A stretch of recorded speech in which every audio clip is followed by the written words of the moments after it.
Sometimes the silence of the walk by yourself to just listen to the birds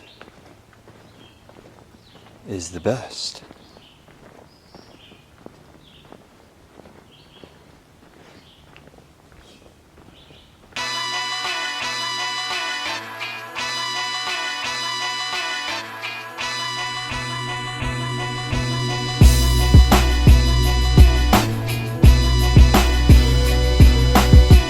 There I am. You can see me on the screen. Let's see if this works. I'm calling Holt because... it didn't work. I'm calling Holt because he's like one of my best friends, and I haven't talked to him in a very long time because he currently lives in Alberta, which is several provinces and days away. I'll try one more time to call him and see what happens. If he doesn't answer, my plan is to leave him a video message. Okay, so it didn't work again. So here, I'll show you a video message that he sent me a while ago. No, it's currently unavailable. That's how often we talk. Okay. Alright, there we go. Hey, I'm looking good. It's Isaac. I'm just calling / sending you a message because Jacob and I don't know if you know about this or if you've seen them, but Jacob and I are doing a vlog challenge thing, and his challenge to me was to call / reach out to someone that I haven't been in contact with for a while, and we haven't spoken in a couple months, and I miss you, so let's talk sometime soon. Okay, well that was anticlimactic to say the least.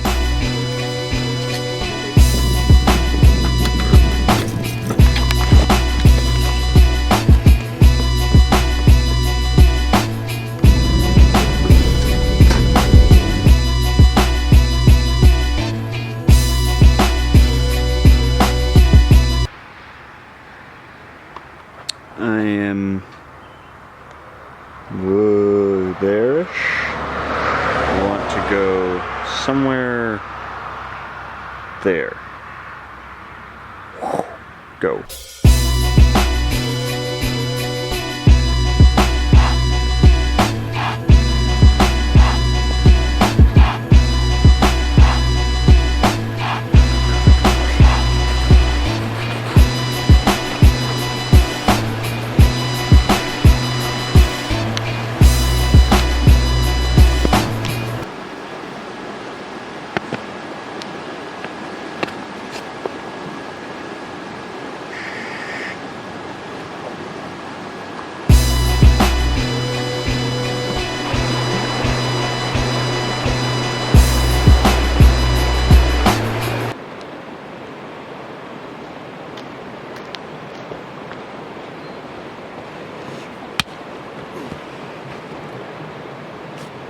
Alright, so I'm at this like dam thing, and really have no idea what purpose it serves. It's really nice, I like it. So I was gonna do good and bad.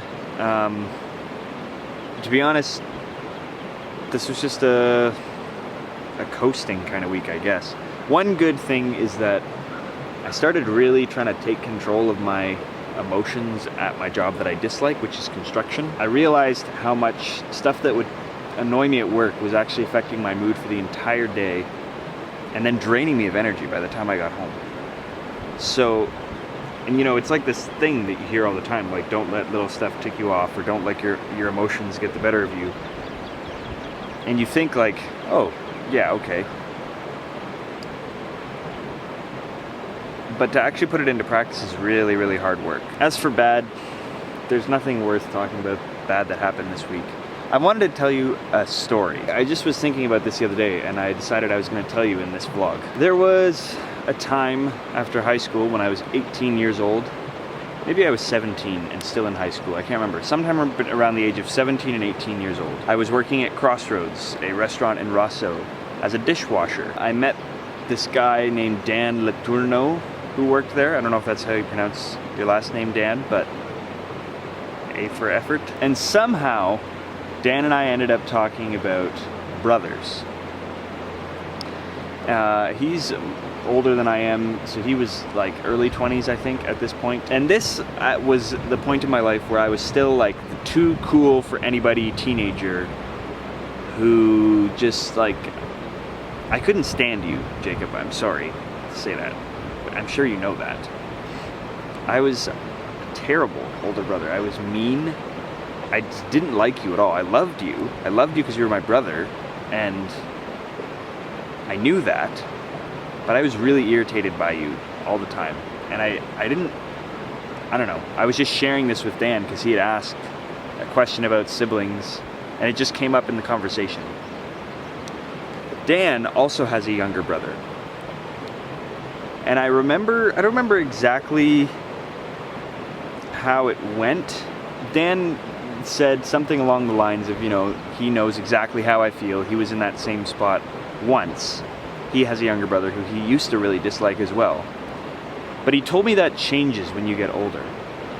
And I remember this specifically, like the words almost exactly were, now, whenever there's a family get-together or there's a party or anything, and I know he's gonna be there, the first words that come out of my mouth when I walk through the door are, "Where's my brother?"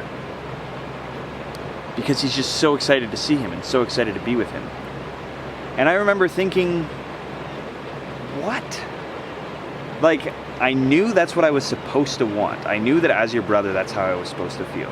But I did not feel that, and I couldn't even fathom feeling that. So I was really weirded out by it. And then I thought, okay, someday I'm gonna try working towards that goal now, and someday maybe I'll get there. And like still to this day, that phrase sticks with me. And like just naturally it's happened. I mean, I've been intentional as well. I think we've both been intentional in our brother relationship together, but it feels like very naturally it has gotten to that point for me, at least. I don't know about you, if you like me or not. You are like one of the coolest people I know. You're definitely one of my favorite people in existence. Like, there's a list of people who inspire me, and it has people like Casey Neistat on it, John Foreman, Bear Reinhardt from Need to Breathe, C.S. Lewis, Neil Gaiman, Dietrich Bonhoeffer, and you're on that list, like towards the top. Which to you may sound ridiculous, but I look up to you. I look up to my younger brother. I look up to you. You are like, I think you're the coolest person, the funniest person, the most creative person for sure that I know of. You have so much passion and ambition, and I know you'll deny that because you procrastinate like I do, but that's just a kink that you learn to work out. I'm still learning to work it out.